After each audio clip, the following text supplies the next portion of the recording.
Tony? Welcome, everybody. I'm glad you got a chance to come check breakfast. Before we go through everything, we're thinking about showing up back in person. So if you all are into that, I see you over there, Mr. Marsh. If you guys would like to meet back over there, I dropped by the Coral Cafe this week and they said they would love to have us back. So let us know if you guys are up for it, and we will definitely put that in motion and meet again in person. I know that Peter and those guys have done the audio lunch in person, not a problem, and no one seems to be getting sick. So if you're open for that and we're ready to rock and roll on that, let me know and we will book next month. So are we, Tony, did you think the same day as these Zoom meetings are on that Thursday, last Thursday, or did you want to do it a different day? What do you think? Got to talk about it. Yeah. I mean, if you guys have any thoughts, I would love to hear them. But right now, just the fact, it seems like everybody's ready to come back and make something happen in person. So that'll be great. It'll be great seeing everybody. So we have a fun day for everyone. Do you want to take it away? Missed what you said. It was all echoey. Like, I think Matt is right. I think it's every time Matt opens up his thing, there's some loop. So go ahead. Yep, Matt might need to turn his speakers. Oh, well, he has headphones on. Well, then no idea why, but it's when he does it, when he unmutes. maybe you can log off, Matt, and then log back on. You realize this Zoom is full of the people that would normally be asked why that's broken. Audio check. It's all good. There's some other things that we should tell you guys coming up next month. I don't know. Is he here? Is Kurt here? I haven't seen him. There's a big announcement coming from those guys, but he wanted to wait until NAMM show, yeah, the NAMM show was, had gone through its paces and everything, which I fully understand.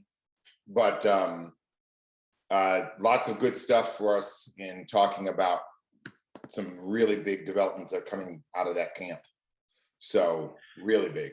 But yeah, go ahead, hit me, Bear. I was gonna just go ahead and go on over to who's I gonna go to?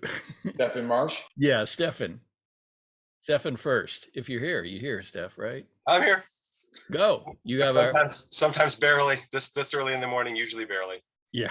But physically present, yeah. And okay. I apologize. We sort of like I went to this laptop with a separate camera, thinking it would give me a better advantage, but it's on a very tight Zoom, so I can only sort of show like little pieces. I'll do my best with it. And I apologize that we look like green aliens too. So it's. Why is that?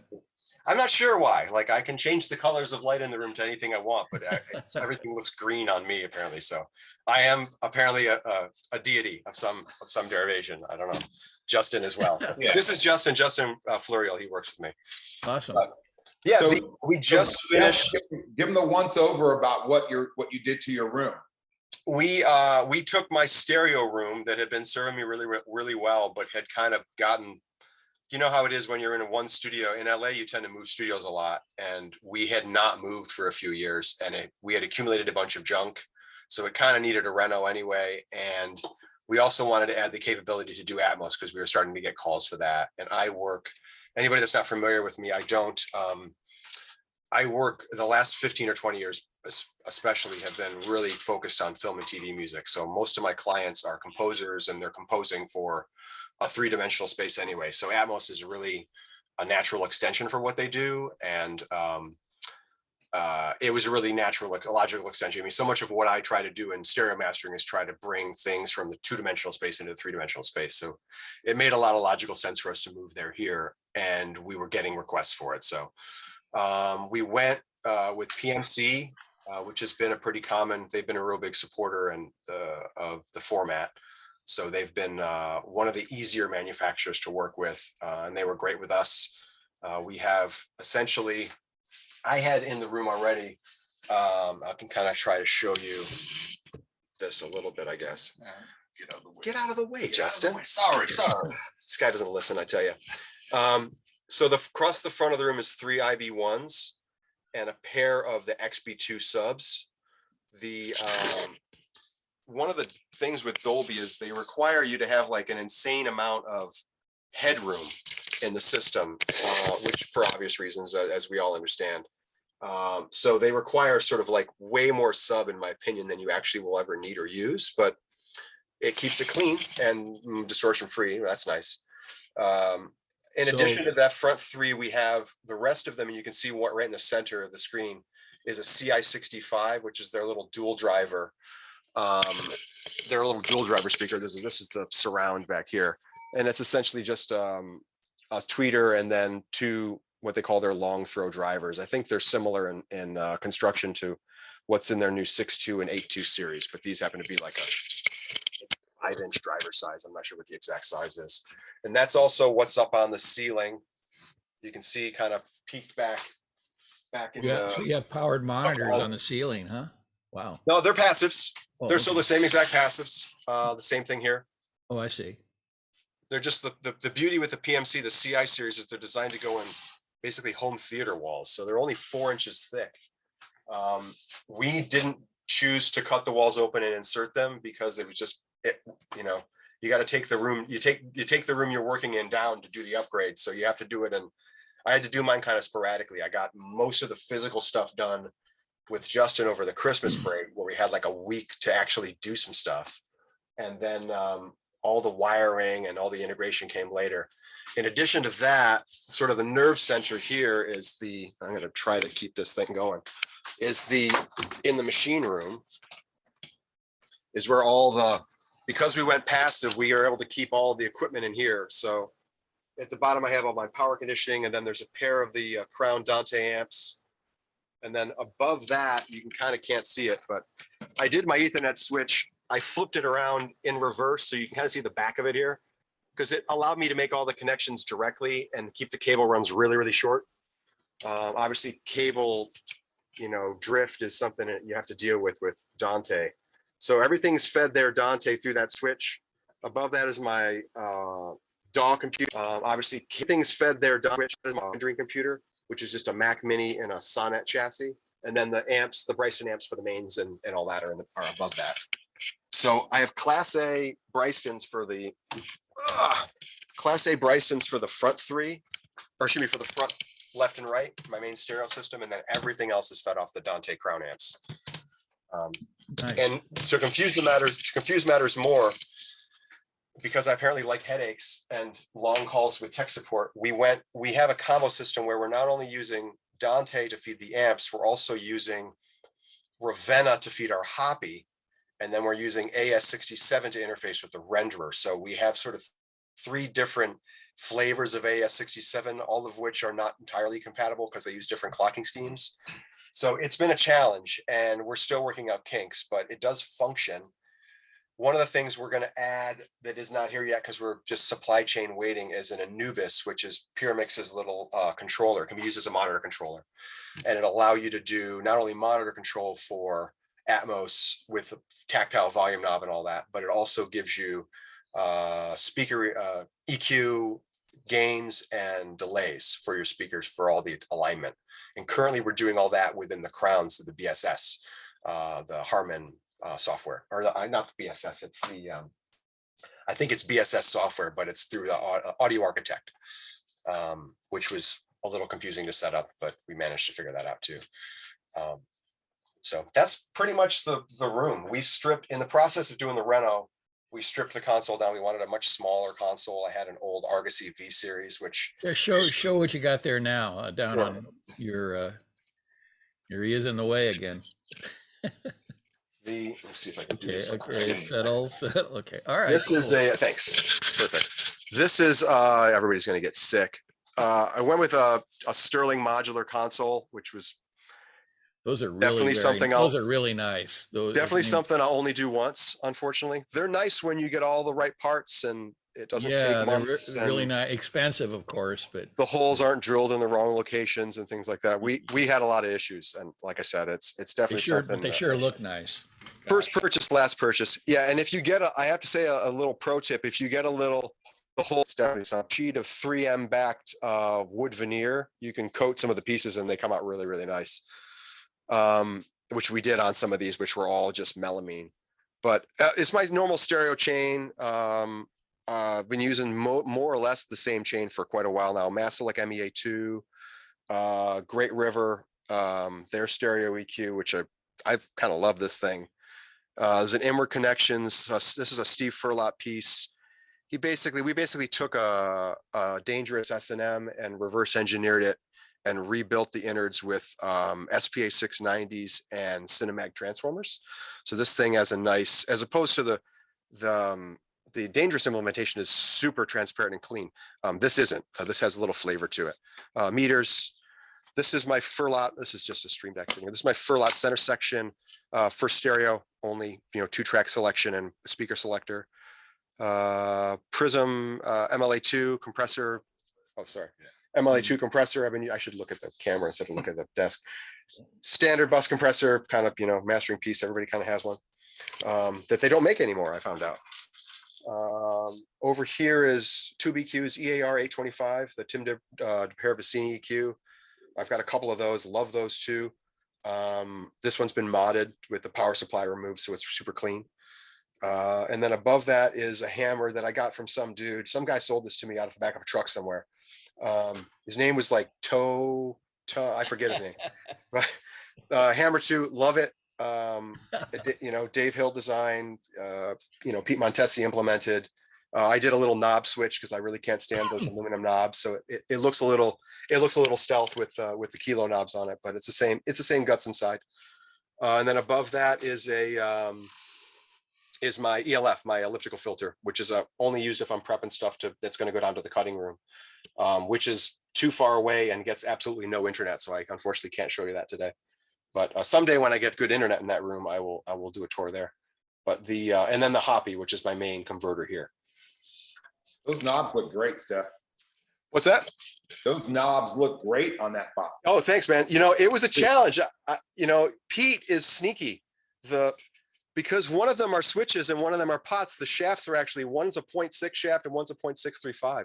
Yeah. So yeah, I had to order 2 sets of knobs, but it worked out because I own 2 of them. So I used the other set I inverted them and used the other set on the other piece. So I got a matching. My wife and I have a place in Virginia, and we spend, especially over the break, we started spending so much time there that I had to have a second console. So we acquired all the other pieces. So I have another one that I'm going to renob. I'm going back actually tomorrow, and I'm going to renob that one. But I like it. It looks pretty slick with the kilos. And you do if you do the little O-rings, you get really nice action out of these detented switches or detented pots as well. So I'm really liking it. Really nice, dude. Seriously. Yeah, Yeah. I wonder Have who you taught shown you that to the him? O-ring tricks. What's that? Hey, Ivana. I wonder who taught you the O-ring tricks. Oh, the internet. I'm sure that Yeah, we've been people doing like that for you and decades. yeah. I forget where I first saw the O-ring trick. I don't know. I don't remember what it was on, but in this case, it was a function of necessity because the upper pot, the switches are a little longer than the pots, and there was a void because you can only get these style kilos so deep. So I just wanted something to fill the void. And I was like, wow, if I tighten this down a little further, and then I realized, oh, that's what people have been doing all these years. You can use some lithium grease in there to improve, so the O-rings don't get kind of Grabby. grabby, Yeah. It helps that. That I will We absolutely use them take because that tip. people would complain about the Bourne's pots because they don't have a lot of physical resistance, and they're wonderful pots. They're reliable, they're quiet, all the good stuff, but they feel kind of loose. So that's why we started sandwiching the O-ring between the knob and the faceplate and then applying, soaking the O-ring in grease so it would feel better even. And I got that idea because I remember my parents' Fisher 500C receiver back in the 60s and 70s, and I'd always as a kid pull the knobs off, and there were green felt and red felt washers under there, Huh. And that's where I initially got the inspiration to start the O-ring thing. Huh. I had no idea that came from you. That's so cool. Probably. Huh. Cool, man. So that's the place. I mean, that's the place. It's like I said, I would love to show you the rest of it, but there's one of the things that makes my cutting room outstanding for cutting, because everything's unbalanced, is that there's absolutely no radio signals of any kind in that. We're up in the hills and it's tucked down into the hillside, that room in particular. And you can't get a cell phone signal, you can't get an internet, so you can't get anything down there, which makes it great for cutting. It's very, very quiet, but it makes it a pain in the neck for doing anything else. I can attest to the fact that balanced lines can totally pick up RF as well. Yeah. We do a pretty good job. We've had, we happen to be in an area here where we don't get a lot of interference, thankfully. And we're pretty clean. Once you get down to like, 20 Hertz, 30 Hertz, it gets a little dicey, but we're down about -40 on the output of my console, right down to about 200 Hertz most days, which is pretty good. We just run the Furmans. I have a Furman regulator, voltage regulator, and a Furman ISO transformer, and then I run a power factor corrector in front of the monitor amps. And it just so happens we're first off the pole here, so that is a huge help as well. We're not. So when you say it's down, because this studio is the one that's upstairs, right? Yeah. Close to the house. This was in the little building behind the house. Right, but the other one is down where the garage was? It's right now. There's a 2-car garage, and then right next to that, it's like a little room that we used to use as a storeroom. And honestly, we moved the lathe in out of necessity. I mean, we were originally going to move the couch out in here and put it up here. And I had visions of using this desk, not buying more gear to go down there and using this desk to feed it. But it's 1,350 pounds, the base of it is. So I had a crew from Mates come up. They sent 7 guys up, and they were like with ropes, and they're like, no, we'll do it. I'm like, all right, great. This thing's from 1947. Don't break it.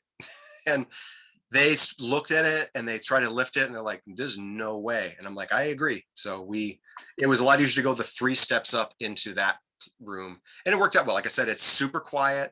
I was able to run a dedicated line down, tech power down with an isolated ground. It's got its own, it's on a slab.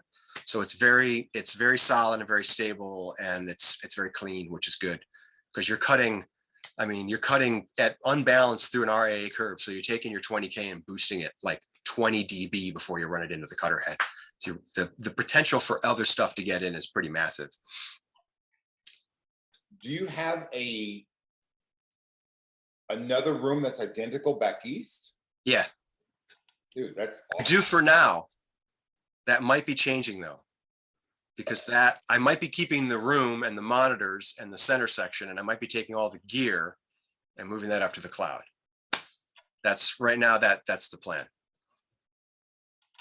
Wow. So Jeez. That's I pretty figured cool stuff. Seriously. the only way I could scale myself without cloning, because I think that's still illegal, would be if I could take my desk and put it into the cloud. And if I do that, and right now, the plan is at the end of the summer, I'm going to be back there for the summer. At the end of the summer, I'll box the gear up and ship it off to Denver or to Colorado. I think it's Longmont, Colorado, wherever. But Access Analog is now I'm talking to them about putting the console online. And one of the challenges they've had, I don't know if you guys are familiar with Access Analog at all, but it allows you to put a plugin on your desk and get a graphical interface for an LA2A, and then actually send the audio off in up to 2496K quality to an actual LA2A, process it, bring it back, and you can rent it by like the 15-minute or the 30-minute block for a very reasonable cost. So if you have your whole mix, and you just want to put a real LA2A on your vocal, do it. Some people have wanted to do mastering with it. There's stereo equipment up there as well. There's like Fairchilds and things like that. And they're all controlled with like motors and actuators and all that.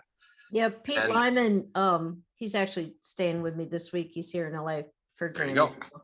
Pete bought from me, I think, a massive and a variable mu, but on purpose, he said, send me your most C stock, D stock destroyed faceplates. Like they barely even need faceplates. Like they could have a saw blade through the middle of it. They don't care. Yep. Doesn't even need to be painted. Yeah. I mean, it literally doesn't even need to be painted. Whatever. So if any of you guys ever need manly gear up in with those guys, let me know, and we can give you a really ugly unit on purpose. Yep. Yeah, I So- mean, one of the challenges with doing mastering in the cloud is that if you go, in order to string together a chain, you have to go back and forth, which taxes out your system and taxes out their network bandwidth. So if they can put a whole desk in the cloud that's integrated and proven and sort of has a flavor or a sound, then you could go book that by a period, by a specific period of time, by the quarter hour, by the half hour, by the hour. And the way I'm looking at it is that not only could I potentially, from Virginia, I could access my console, but I could access my console from any hotel room, any, bungalow, anywhere that has internet connection. I could also, if somebody need, like you get the phone call where like, man, we love the master, but like, I just need like, can we just get like half a dB louder? Like, sure, you can go run it another half dB louder. You can either pay me a lot of money to go redo it, or you can do it yourself and put the extra half dB on. You get it's a way to get full digital recall out of an analog console. So like the benefits of it just ladder up. And when you get to the point of being able to educational aspects, teach people about how the equipment works and the concepts and theory that goes into what I do, like it would allow me to teach those in a way that would actually make them practical, as opposed to just me blathering on and having somebody at the end of the day go, wow, that was really interesting. I don't remember fucking any of it, where they could actually go and try some of that stuff. I could work on my console. They could work on the digital, the cloud console. So it's a challenge because I like having a second studio where I can go and touch knobs. So that's my hang up, is that everything becomes a plugin at that point. But they have the technology. It is now mature enough to handle this. And I don't know who's allowed to, I don't know who I will say there are other folks beyond me that are doing it. It's not my idea. I'm not sure who is happy to disclose that or not. So I don't want to share any names, but yeah, we're not the only ones, as it were. So but it was a way that I could scale my studio without having to physically keep building them everywhere. So the next level would be to actually cut through my desk in the cloud downstairs. So I didn't have to have any analog gear in that room at the time, which would work for digital sources, which is most of what I cut anyway. I think I've cut 2 things off analog my entire life. All right. Cool. That's that. Thanks for listening. I'm going to go back into lurk mode. Yeah, go back into lurks. So we have Kevin from Session Wire. Session Wire has a new version, and they're also offering a special discount if you sign up. They can talk about that. Everyone's familiar with Session Wire. So Tony, did you have something before this, or? Well, I didn't know if someone had questions for Steph, because we just kind of jumped right out. But did anybody have questions for Steph? Oh, sorry, yeah. Room? Yeah. Actually, hi, Steph, I put a bunch of little notes for you in the chat. Yeah, I'm just realizing that the chat is even in existence. So I'm just reading through it now. Sorry about that. Got it. So regarding your knob scenario and the O-ring trick. Oh yeah. And so if you have a 3D printer of any kind, or you want to use the services, Shapeways has some great knobs, including one of the knobs you were showing off. They call it a chicken head knob in the IT world, but that nice 50s kind of vintage knob you had in your rack that you set up. So I just sent you a link to that particular one. You can print it in any color you want. Huh. So we have a knob scenario. These I'm really particular about the tactile. I'm a touch person. So like these I actually had to find. I have 2 of these EARs, and the first one that I got, which was the one I originally bought it when I was at Sony in the 90s, or I got Sony to buy for me in the 90s. That was a fun story. That had these really old school tall chicken heads. They're not like the amp style knobs, they're really tall ones. And then the second one that I got had the short ones, like the guitar style, and I had to go find the tall ones again. I wish I had known about 3D printing. I literally just went through that because I'm crazy anal, but. I'm just saying, regarding 3D printing, there's a couple of new things out there where instead of using your traditional filament wire and you print, you can actually have them, they pull them out of a liquid. So it's instantly nice and smooth. So if you go off and do a Googling on 3D printing on a liquid state, you can actually get, cast ready, polished. And if you want it to be vulcanite or any kind of the old hard plastics, there are plenty of manufacturers. All you need to do is send them the STL file and they'll crank out as many as you want. So you can either do it yourself, you can outsource it. But I'm just saying you have a mishmash of knobs. So I just put some information in the chat. Now regarding the 3D audio, at the NAMM show right before the pandemic struck, there was a company I ran across called 3D-IO, and they're doing the binaural microphone setup, which is similar to the Neumann Herman's head concept, but on a much smaller compact portable unit.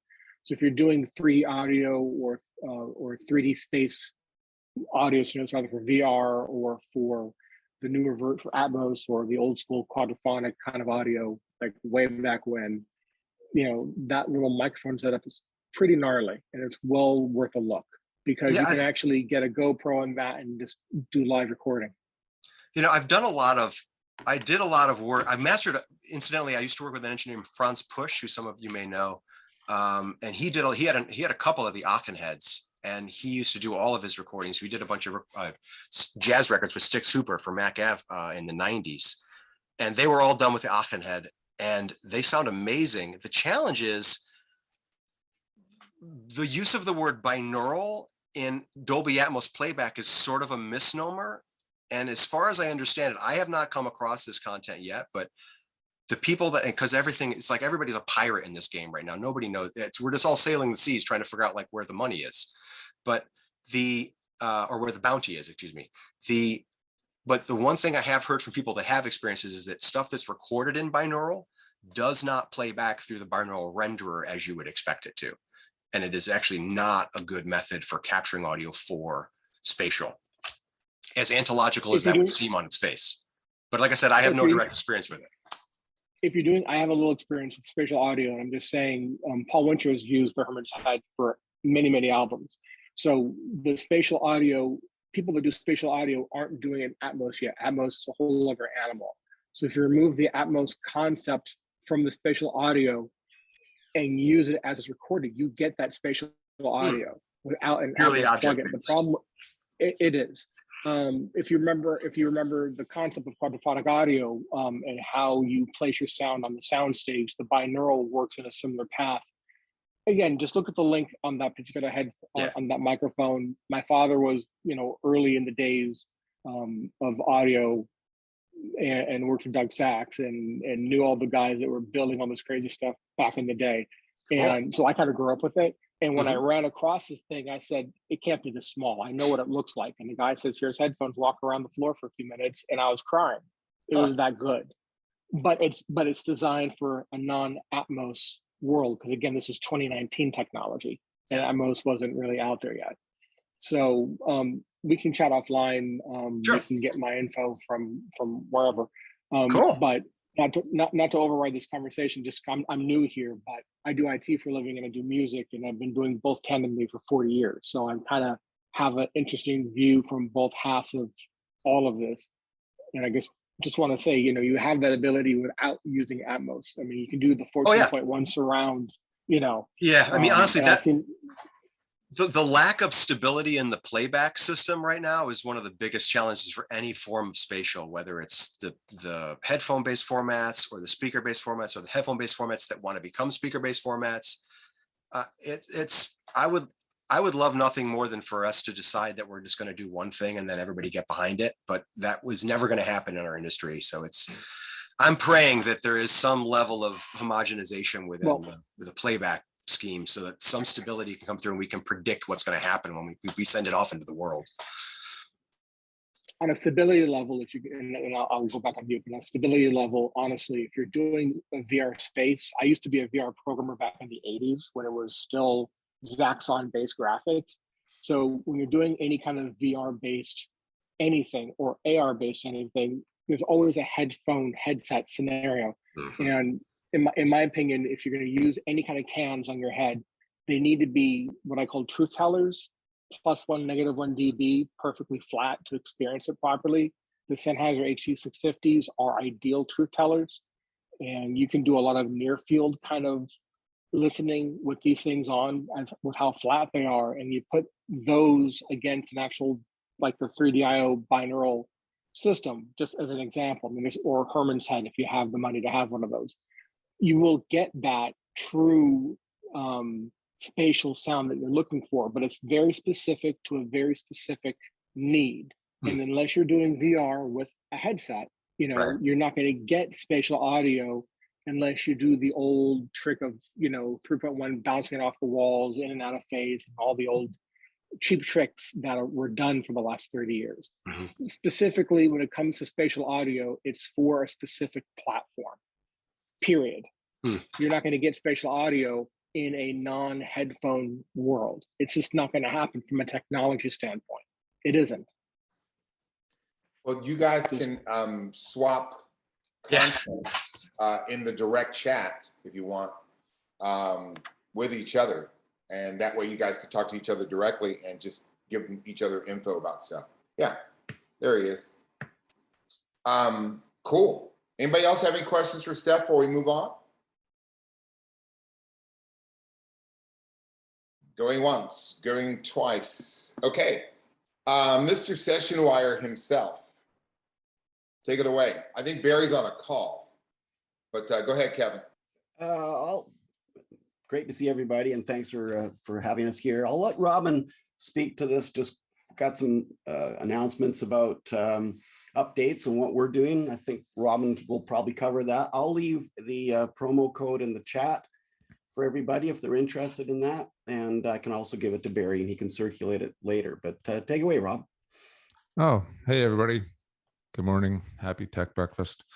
Fascinating listening to this stuff. It's very, very informative and entertaining. That's Access Analog thing is amazing.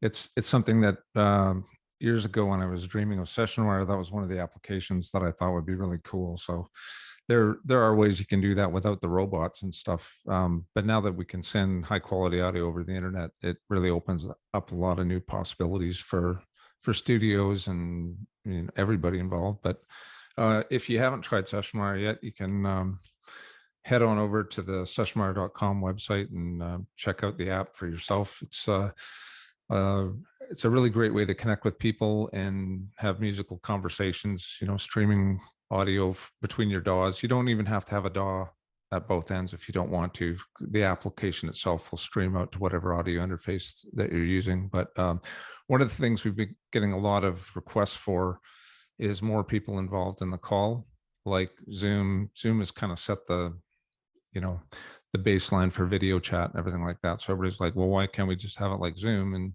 so now that we're trying to copy Zoom by any stretch of the imagination, but we are revamping our video system so that it's a more familiar experience for people within the app. So if you add other people just by sending them a link, for instance, they'll just join into a more of a familiar video grid or speaker view type format. So we're actively working on that. But of course, the difference is you'll be able to interconnect people with the separate high quality audio channel. So you'll have the typical video chat experience with the voice and the video and the text chat, but you'll also be able to selectively move high quality audio around the grid, which we think is pretty exciting, because when you're working on things like you're doing mix reviews or mastering, you want to listen in on a mastering session, or if you're writing a song or you're doing a song writing seminar, all of those things are now a realistic possibility over the net in a remote scenario. So it's been really great. We've got a lot of feedback from a lot of people that are using it. A lot of people are leaving it on all day, filling up their SessionWire Rolodex with all of the people in their network, and they can connect to them and not only have a conversation, but they can also play audio back and forth. So that's kind of where we're at. We do have some other things up our sleeve too, which we're working on, but I'm not ready to talk about those things yet. We're going to get this next release out the door that's going to be coming up in the next couple of months here. One other thing too that we've done, which is really kind of interesting, we have an API that we've just created, and we're talking with several different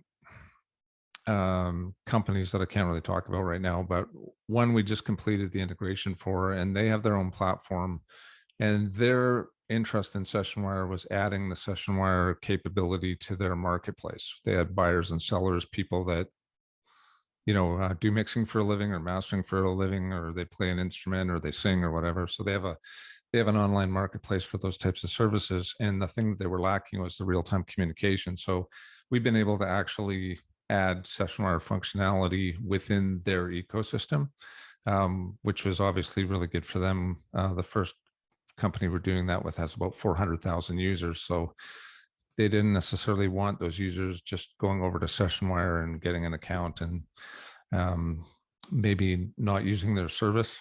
So that's been a really interesting journey, and they're thrilled with the outcome. And we've automated it in such a way so that people can get their SessionWire account on that platform.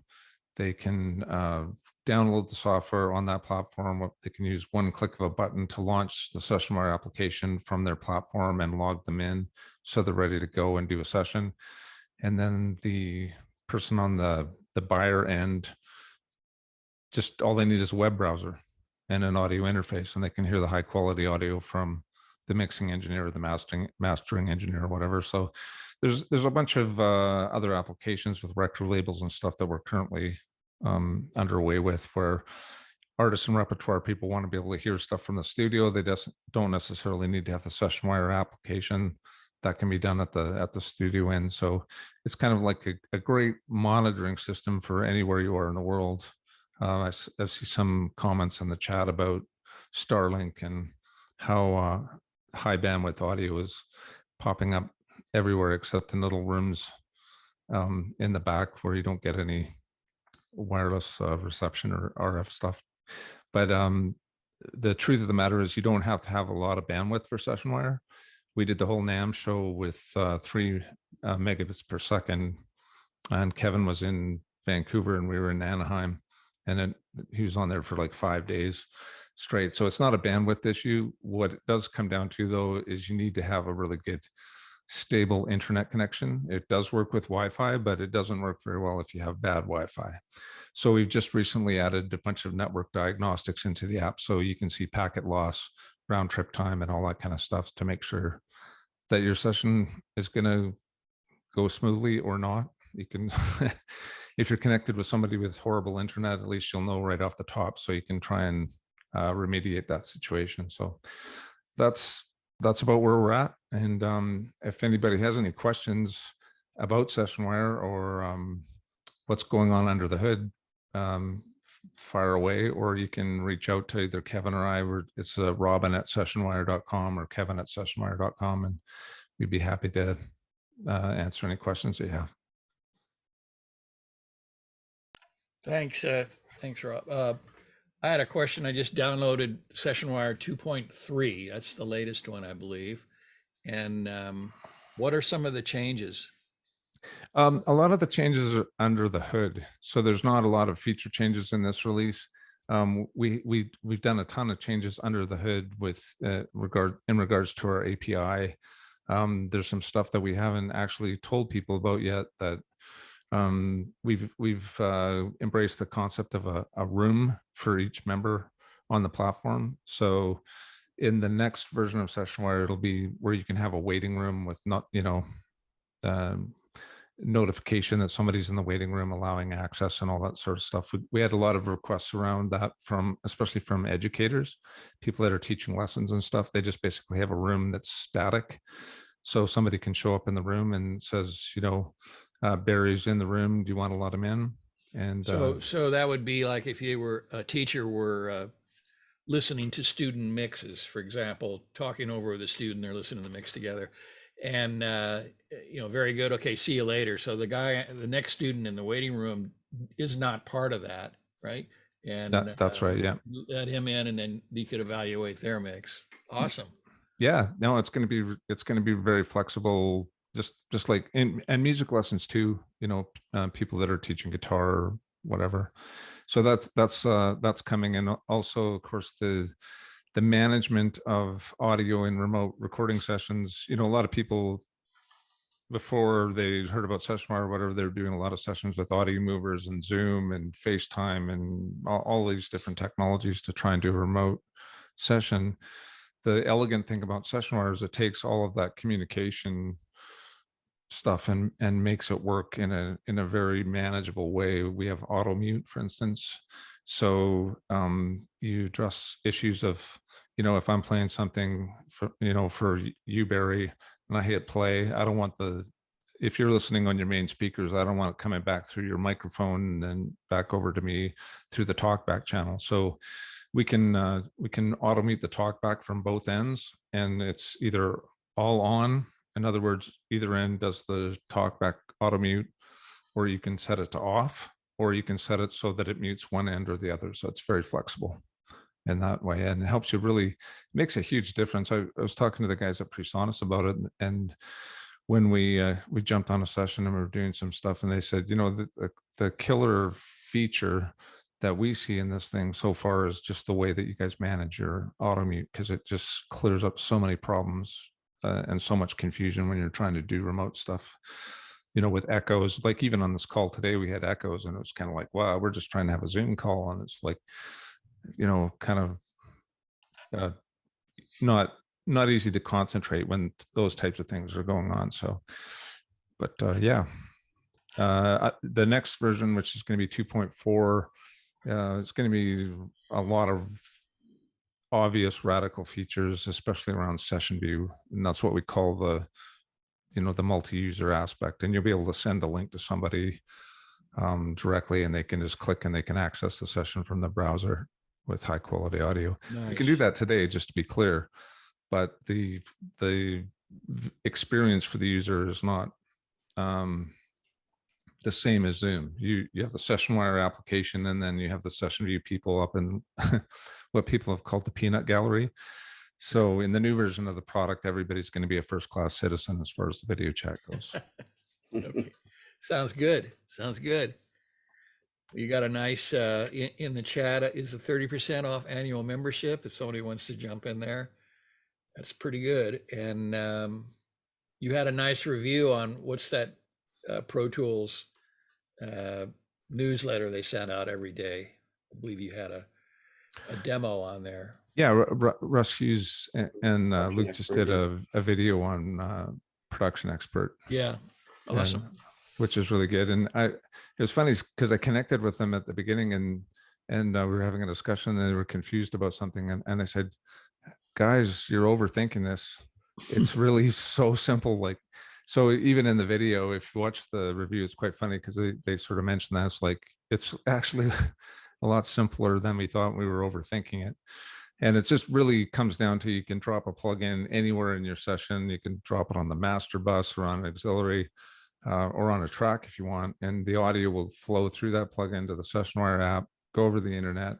And at the other end, you can either just monitor it directly through your audio interface, or we have a receive plugin that will take the audio from the SessionWire app at the other end and then route it right into your DAW. So if you want to do remote recording, you can. And one of the features I alluded to before that I can't really talk about has to do with that exact thing, which is going to be kind of awesome, but I have to stop there. Okay, Soon, cool. though. Anybody have any questions for Robin here about SessionWire? You have to try it. I mean, it's pretty cool, especially since you could be working with somebody that's in Logic and you're in Pro Tools. And yeah, and if anybody on the call wants to connect for a personal kick the tires session, just reach out to Kevin or myself, and we'd be happy to give you the Cook's tour and you know, just point out where all the features are and get you up and running and give you hopefully a good experience with the product right out of the gate. Yeah, glad to do that for anybody who liked, for sure. Great. Hey, Thanks. Robin. Thanks, Kevin. Yeah, you're welcome. You're Hey, welcome. Rob, can I ask one question? Sure. Yeah, great. Real quickly, I'm in the video world. So with video playback or video, I can actually just instantiate my desktop to be the playback, if you will. If I have my client on the other end viewing, monitoring. Yeah, we have screen sharing, and a lot of people are doing stuff with video, just using the screen sharing and the audio monitoring. There's a Brendan, I think, has a couple of videos on our YouTube channel that specifically talk about that and various different workflows. We're gathering a lot of different workflow videos that focus in on specific use cases like that. Yeah, I watched a couple of videos as of late, so I appreciate that. Currently in version number 2.3, in the review process, simple audio playback stereo, would 3 people on or sharing the link, if you will, the browser link, would the system handle 3 without any kind of hiccups, or it really depends on my internet speed on my side? 3 will be fine. Sure. 3 will be fine. Okay. Yeah, that's- there's 2 issues at play. One is bandwidth, Yep. which isn't really that much of an issue. The other issue is CPU. We included a CPU monitor as well, because if you have a whole bunch of video streams that are inbound and you're having to process them, and you've got a heavily loaded up session, and you're already getting close to taxing your CPU, then you need to know about that. And that would be my only cautionary note on that. But if you've got lots of CPU headroom, it absolutely should not be a problem having 3 or 4 people. And as a matter of fact, our new system, the upper limit is going to be about 1,000 people with about 6 to a dozen at a time in the viewport. But you're going to be able to have a lot of people consuming the streams, up like maybe even over 1,000. So with a discrete video output too. So yeah. Okay, so that, because what I do is I offload essentially my video playback to my Mac Mini from my main rig to my Mac Mini, then I utilize Dante Via to feed output from there to technically through was this Source Media, right back into Zoom or into Microsoft Teams. So I really have too much problems with that at all. But it's when other people jump on, or if they jump on in the middle of it, we have a tendency to get some hiccups on the other end. Yeah, well, if you want to connect, we'd be happy to, try and sort. We'd be interested actually in your specific workflow, because we're always trying to learn about how people are using, the internet in their studio situations, so we can try and make life easier / better, Sure. more efficient for people. Okay, Robin, thank you so much. Kevin as well. I'll reach out. Thank you so much. Yeah. Thanks a lot. Barry. Oh, yeah. Earlier. Thanks so much, guys, for doing that. And Thank y'all. Yeah, our You're pleasure. welcome. Yeah. it's awesome. Has anybody actually used the Access Analog? I mean, I didn't know about it until today, but how well does it work? Anybody here used it? I checked it out. Works pretty well. I mean, as anything that's going through the internet, you got to have a good connection. We've got I think 235 here or something, and it's fine. You can get more bandwidth if you go, I think 2448, but if you can do 2496 as well. Yeah, it's cool. I remember I first saw them at AES maybe 5 or 6 years ago. And honestly, I kind of was like, I remember walking, they had like a squat little rack with 3 or 4 pieces of gear in it with the little robot motors and things on them, stepper motors and things. And I was kind of like, are you kidding me? Like, I kind of honestly, I kind of laughed at it. It just didn't seem, I didn't understand what the application for it could possibly be. And as we move forward, it's fascinating that part of my justification for what could the reason for this possibly be was that, like, Warm was selling a fake LA2A and a fake, Pultec to everybody. They were giving them away at the door at most audio conventions. So I was like, man, I don't think kids are even going to know what a real one sounds like anymore or care if they're buying these things. But this sort of almost like the reverse has happened, where people have now so familiar with the delinquencies in the cheaper knockoff gear or replica gear, I should say. I don't mean to put it down. It serves a purpose, but it's not a real Pultec. It's not a real LA2A. And it's like almost like absence makes the heart grow fonder. It seems like because people have so much access to the sort of the versioning of the original, the ability to actually access the original and get, to leverage technology to do it in a very cost-effective way. I mean, you can go rent an LA2A to drop on your lead vocal for like a few bucks. It's not a multi-$1,000 endeavor. And if you need to go back and redo it, another few bucks gives you instant recall and another pass. So it's kind of like, I I now have begun to understand what it's about. It makes sense to me now. It took me a little while to get my head around it. I won't lie. You're not wrong to be like, I don't know. I mean, and honestly, a lot of their marketing, like if you go on Instagram and that kind of thing, it's racks of gear with all these motors and wires and actuators. I don't know if the marketing is the greatest. It's not my place to say, I suppose, but it's like the marketing almost seems like they're trying to sell you of going into a cave and never coming out, but it's really just sending the gear into the cave. So, but I mean, the applications for it, when you think about it, are pretty broad. If you stretch it out to a facility-wide basis where you could take equipment from one room and float it into another room, which we're all used to doing from the old days, but now all of a sudden you literally just push a button and the floating is simply selecting it via plug-in interface on your DAW in whatever room you happen to be in. That means you can get a lot more mileage out of your infrastructure investment of any facility. And it does seem like, as much as we've all splintered here in LA and everybody's like one person in a house someplace, it does seem like facilities are coming back around in the audio world. It seems like there's practicalities to co-locating when you get into spatial audio, and the ways that spatial audio inherently dovetails with post and film and TV production. And so I think we might see some new facilities come up. I'm not sure. So how are you, when you say you're going to take the stuff from the house back east, you're putting it up in the cloud? Yeah. How much of your gear are you putting up there? I mean, just the processing gear, just my chain. So it'll be exactly the same pieces of gear that you saw here. And are you doing that for them, or are you just doing that for you? Yes. The deal is like, it would be available to rent as a console I think by the half hour is the model we're talking about. And I could reserve it for blocks of time for my own stuff. So if I was going to Virginia, like I'm going to Virginia next week, I could say, okay, I'm going to be in Virginia next week, take it off the site and put a thing up saying it's not available this week, or it's only available for certain hours this week. So yeah, it's, like I said, I'm still trying to wrap my head around it, and so I'll basically have a desk in Virginia with, I have a set of PMC IB2s there, and I have a little inward connections monitor controller, and I'll have my VUs and my DA/AD, and that will be the setup. That's pretty cool, dude. Yeah.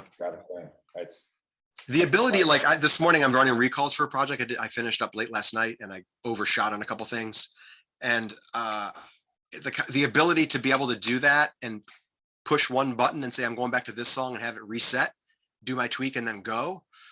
That's really, really powerful. The automating, the near full automation of the recall process. I mean, I won't lie, we don't do a ton of recalls, thankfully. We're pretty good at getting it right the first time. I think that's why I still do this for a living, but every now and again you do. And it's a lot of times it's, hey, like what I just did. Oh, I sent you the wrong version of the mix. It needed to be the recall version. Sorry about that. Can you run the recall version? Okay. It's the kind of thing where in the future, if the model works, theoretically, the producer for this project could have said, oh, darn it, I had Steph run the recall. I had an item run the wrong mix. Hey, Steph, can you send me the recall file for that? And I'll do the recall on the right mix. And for, a few bucks to get it done. pretty hip, dude. Instead of paying revision fees. And I mean, my thing is like, we stay busy. So I don't want to be going back into old projects and digging stuff up and having to, because you got to, not only do you have to pull up the files, I mean, anybody that works on projects long-term knows, like, you got to get back into the mindset of like, okay, where was I that day? When was it? That's right. We had that other version. And there was that mix that had the weird DC offset issue and like all the weird idiosyncrasies of any session. Like, it's nice when you can eliminate stuff you have to, I like to eliminate things I have to think about. I want stuff to be automatic, because then it ensures that I don't mess things up more, with a typo or something else or whatever. Very cool, dude. I don't recall any of the shows where I've actually seen that, but those shows are a blur anyway. So yeah, it's like I said, the first, I think it was maybe 2017 or 2018 was the first time I saw them, and I was like, this seems absurd. It just like 2017 seems like 2 years ago. I know. That's 5 years ago. It's like, it seems like 2 years ago. So for me, it's just like, all these shows are just literally blurring together. And I know we lost 2 years in there, but I'm so hoping that June happens out here. Like, I'm dying to get, like, I don't know why, but maybe it's because I live in this freaking cave here, but I'm dying to get back out and like, you know, talk about stuff that makes my wife's eyes roll back in her head with other people who doesn't have that happen, you know. Poor wife, she's the same. I think a lot of people are wanting to get out and about and just see each other, and you know, I think that's definitely something that's happening. Yeah. But you know, at the same time, you know, there are just like as we talked about last Tech Breakfast, there's just a number of people who are just like, yeah, I'm not going back out. I think Pete's doing a quasi thing. Sorry, I'm like a mess today. I didn't pretty up for you all. I think Pete's doing like a hybrid thing, isn't he? Isn't he doing a Zoom at the lunch bunch thing? He is. Where there's a Zoom thing and a live Yeah. thing? You can show up in person, and then I think I wasn't there yesterday, but I think last week or 2 weeks ago, they had someone who was Zooming in from Australia. They had like a bunch of different people who were Zooming in from different places around the world. So I'd say the difference between being able to make it to this at 10 a.m. and being able to make it that at like 12:30 or noon, it's like I can't get by noon. On a Wednesday, I'm too deep in it by that point to get out most days. I don't get what over time that. do you go to bed? Early. I wake up at the crack of dawn though. I get started working at like 7 most days. Yeah, I get up like at 5:30. But yeah. Barry, thank you, Steph. Yeah. Barry, do you? I thought we had one other thing to talk about. Did we not? No, well, that was Kurt, but Kurt's not going to be here. Oh I yeah. guess. There's Kurt, some by the way, stuff coming Kurt, from Kurt, guys. It's going to be he works at pretty- DAD. Yeah. pretty big. I'm gonna bail, boys. See ya. y'all. Is that Ivana? Yeah. See you, girl. Bye, Ivana. Ivana. No one Ivana. pronounces my name correctly. Okay. Hey, I'm nice sorry. to see y'all. Yeah, you look great, by the way. Can I have a question for you? Thank you. Are you on because I went to your website after the last Tech Breakfast, and the new box is a combination of the two old boxes? Which box? We make so many boxes. I know, but Do you mean when I went on there, the they backdraw replacement thing, the deluxe module that we did? That? there's a new box. I'll have to just find it, but it was saying it's kind of like one box from one thing and one box from the other. You got to be more specific, bro. I'm sorry. I'm sorry. I did like a whole deep dive on it, and I've asked like 4 or 5 people, like, yeah, the box is great. I think he means the ELOP. The LOP Plus is that's been out for 4 or 5 years or something, and it got added a ratio switch, so it will compress and limit that. And then there's a new, literally a little box that goes inside it that replaces the obsolete Vactrols, the LED LDR combo thing. So we engineered a little light tight circuit box thing called the deluxe module, and it replaces all those Vactrols that were used in the box, the SLAM, the LOP, and so on. So those devices have been really hard to obtain, and they're when you buy them, they've gotten to be like $15 a piece, which is insane. And then they're all over the place. Like you can't use them all because they're not very consistent. So like your left-right matching or something like that is really a problem. So a year ago, we set out to engineer a replacement for that. And we put it on an 8-pin dip socket so that it's easy. Like if that one doesn't match the other one, you can just unplug it, instead of unsoldering it. So the core is new? Is that In the core, yeah. That deluxe module is in the core as well, because the core has an LOP limiter in it. The core came out in 2014, Tony, so I don't know where you've been. Baby, I can't afford your shit, baby. Oh, come on, that's I gotta sell some. entry I gotta level sell some one. of my children to afford the manly stuff. Yeah, man, that one's like 20, I think it's $2,500 now. So Yeah, I mean, I literally, I've been waiting to get into a room, and I started looking around last time we were talking about it, and I did a deep dive on it, and it looks like the box to get, but I didn't know it was the price point that it was, because I was just like, that's affordable. that is affordable. Yeah. We, in our newer products, we've been really paying attention to the engineering of buildability, you know, and not taking 10 hours to wire something out, like making it put together in an hour. So that's the big factor there. My dog says hello, and I got to jump because I got my service team meeting. Good thing, but thank minutes you. ago. All right, Thanks. guys, good to see you. Thanks. Thank Bye. you. All right, Barry, did you have something else? I'm pretty good unless someone would like to open it up. Anybody got anything that they want to talk yeah. about? Yeah, I got a question. Yeah, with that. What do y'all think of UAD and this native plugins and subscription models? Yeah, I don't want to think about that right now. I want to think. All right, how about another topic? The Korg just came out with 2 native synthesizers, soft synths, the Op6 and the native Wave State. They look very promising. Anyone played with them or heard them? That's all my input. No. No, I do think the UAD thing is really interesting. I'm already kind of invested in the Apollo situation, so I don't want to like get emotional about it. So I'm just not gonna. Well, I just bought an Octo card and I dropped like close to $1,000 during Christmas for plugins. So I'm like, what the? Yeah, right. You No, know. yeah. Anyway, good to see y'all. There's some other stuff coming from DDA guys. It's DAD. It's DAD, right, Barry? Yeah, yeah. There's other stuff coming from DAD that's gonna shake a lot of people up. Cool. So I'll let those guys. I mean, it's being passed around. A lot of people in the industry know about it, but I think when he officially announces it next week, or at the show, it's gonna be like pretty groundbreaking for a lot of people. Are these plugins or No. Hardware.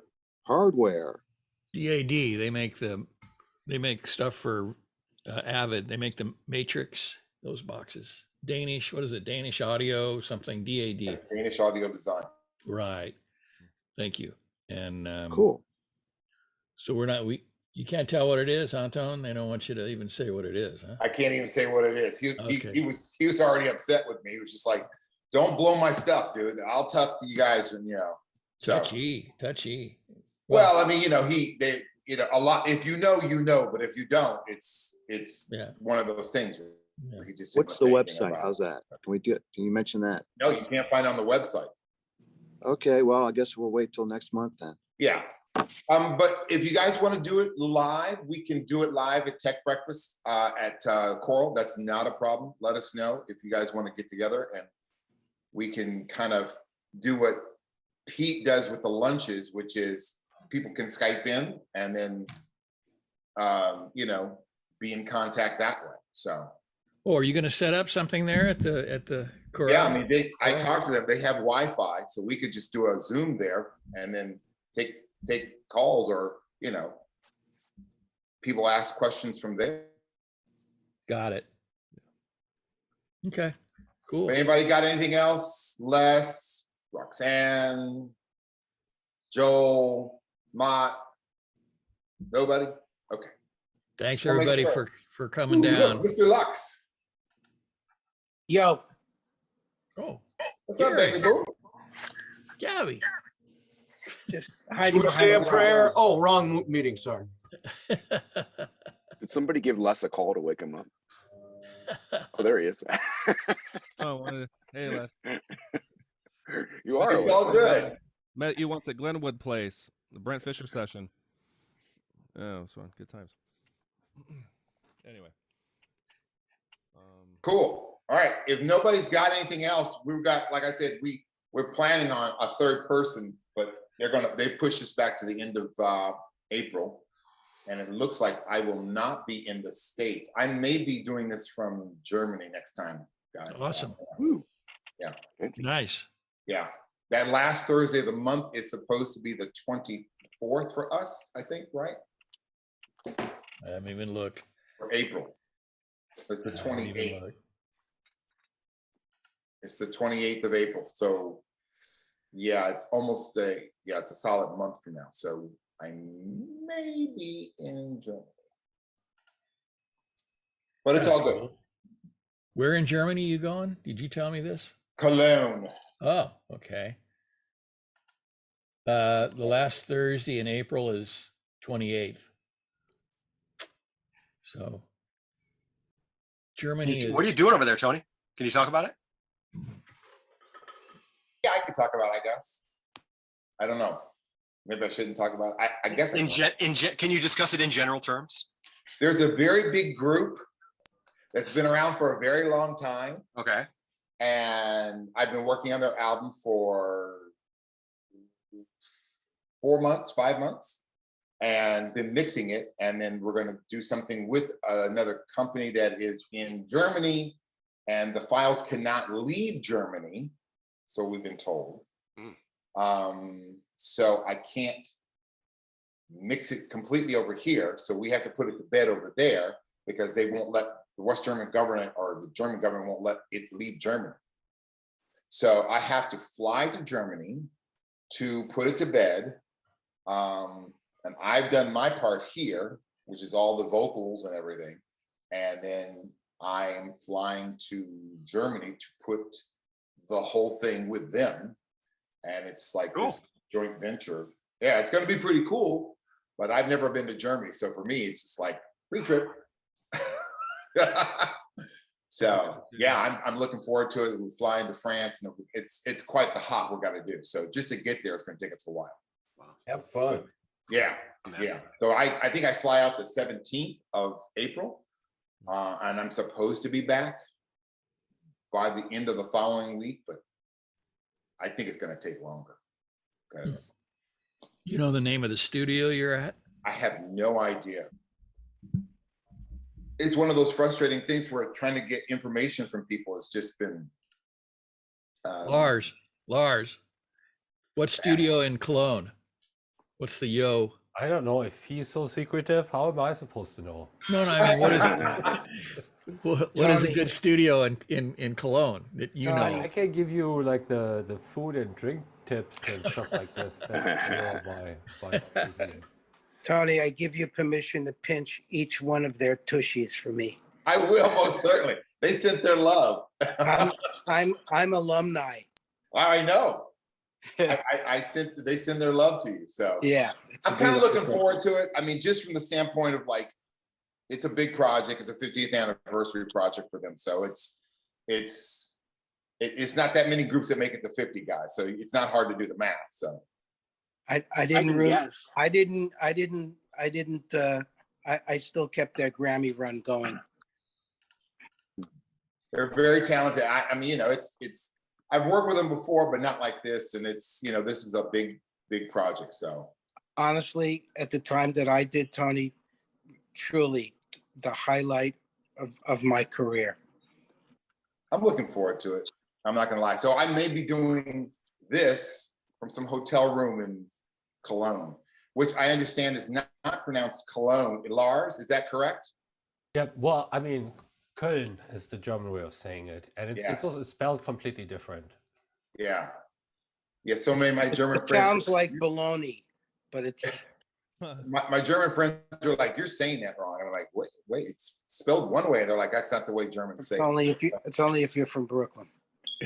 Make sure you drink a bunch of Kolsch beer. There's one really awesome German restaurant there, and there's just bottomless Kolsch beer, and you have to like put the coaster on top of your glass to get them to stop, you know. And they dress like socialist workers, like the wait staff, and they're crank it up, Matt. Your audio is way low. Crank it up. Man, it's audio issues. Is this any better? Yeah. Yeah. What'd you say? Jeez. No, I was saying they have this one restaurant there that it's like bottomless Kolsch beer. They have to put the coaster on the glass to get them to stop pouring it. I don't know if you drink, but yeah, it's a great beer town. Anyway, yeah, it's also they had the kind of sweet water in the city center. So when I was living in Germany, if I would go to Cologne, that would always be the most expensive trip of the year because that was kind of pre-ordering everything online, and it's still there. That place is still there. It's like a ginormous music store, like with, you know, instruments and gear and everything. But yeah, the Kölsch, their local beer is something that definitely everybody will force on you. So yeah. I'm hoping to get out there and see the city. I don't drink alcohol, so for me, that's you know. But I'm hoping to get out and see something in Germany. It would just be fun. I mean, I've got some cousins that live over there, so that would be a blast. But There's a giant cathedral that you should see. It's like right off the plane. You should be right next to it. But most of the city, I think, was destroyed in the war, so I don't think a lot of it is really that old. But that is one remaining thing. well, this is my year to travel because I think Shalea is playing Royal Albert Hall in August. So I plan on going to England for that. Yeah. So, and that'll be, I think that's the week of my birthday. So I'm just going to spend 10 days and just kind of go throughout Europe and hang out. Very cool. Congrats, Tony. That's awesome. Yeah, I'm kind of looking forward to that. She's doing like some big show with some 60-piece orchestra at Royal Albert Hall. And she calls me up and she's just like, didn't you always want to go to Royal Albert Hall? I'm like, yeah, it's on my list of things. And she's like, well, I just got a call about playing there in August. I'm like, wait, what? I'm there. So she's like, I thought you might want to come. We should go and make a week out of it because our birthdays were the same week. So I think she plays at the Royal Albert Hall August 20. Her birthday's August 24, and then my birthday's August 27. So I'm like, I'll just go for a week and hang out. So Hey, it should Tony. be fun. Nice. Great, Tony. All right, y'all. Unless anybody's got anything else, we thank you so much. Thank you, everyone. See you We'll later, have something everybody. good for you. Hopefully, Thanks, next everybody. month. We'll see what's going on. Okay. And if anybody's Thanks, got guys. some places they want me to check out in Germany, just send them to me. All right. Thanks, everybody. Thank y'all. Thanks for coming. Bye-bye. All right. Bye. Thank you.